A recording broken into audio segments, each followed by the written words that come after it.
Narsapuram MPDO Venkataramana missing mystery వీడలేదు. వెంకటరమణ ఆచూకీ కోసం ఏలూరు కాలువలో పోలీసులు గాలింపు చర్యలు చేపట్టారు.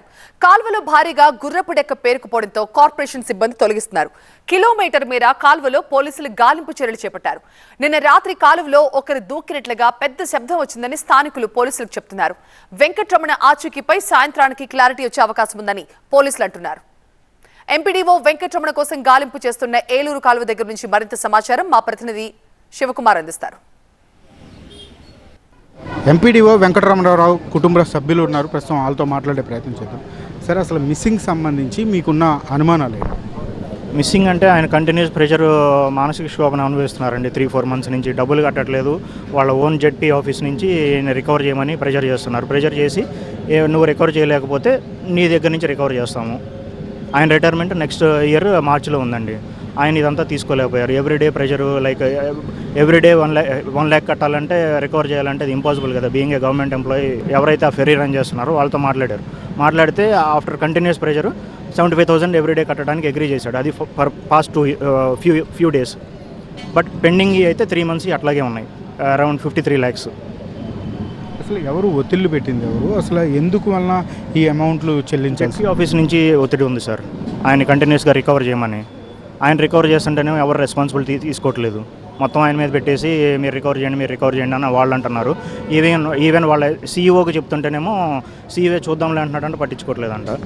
బట్ కరెంట్ ఎమ్మెల్యే బొమ్మిడి నాయ గారిని కలిసినా కానీ చూద్దాము, మాట్లాడతానులేండి అని అన్నారంట. ఒకవేళ మీరు కుదరకపోతే కనుక నేను పవన్ కళ్యాణ్ వాళ్ళ మినిస్టర్ కాబట్టి పవన్ కళ్యాణ్ గారిని కలుస్తానని చెప్పారంట. లేదులేండి మేము చూస్తాము, కొంచెం టైం ఇవ్వండి అని అన్నారంట. బట్ ఇది జరిగిపోయి కూడా ఆల్మోస్ట్ 1 month 2 months అయిపోయిందండి. No response. బట్ ఈ ప్రెషర్ మాత్రం కంటిన్యూ అవుతూనే ఉంది. సో ఇంకా ఆయన తీసుకోలేకపోయారు ఇది.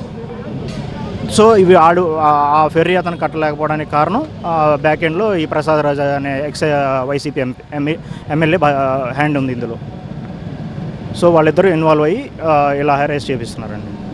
అంటే మచిలీపట్నంలో అసలు ఎందుకు వెళ్ళాల్సి వచ్చింది? అసలు మచిలీపట్నం మీకు చెప్పే వెళ్ళారా లేకపోతే అసలు ఏంటి? మా మదర్కి చెప్పి వెళ్ళారండి. నేను 15 days నుంచి ఇక్కడే ఉంటున్నాను. నేను సింగపూర్లో వర్క్ చేస్తాను.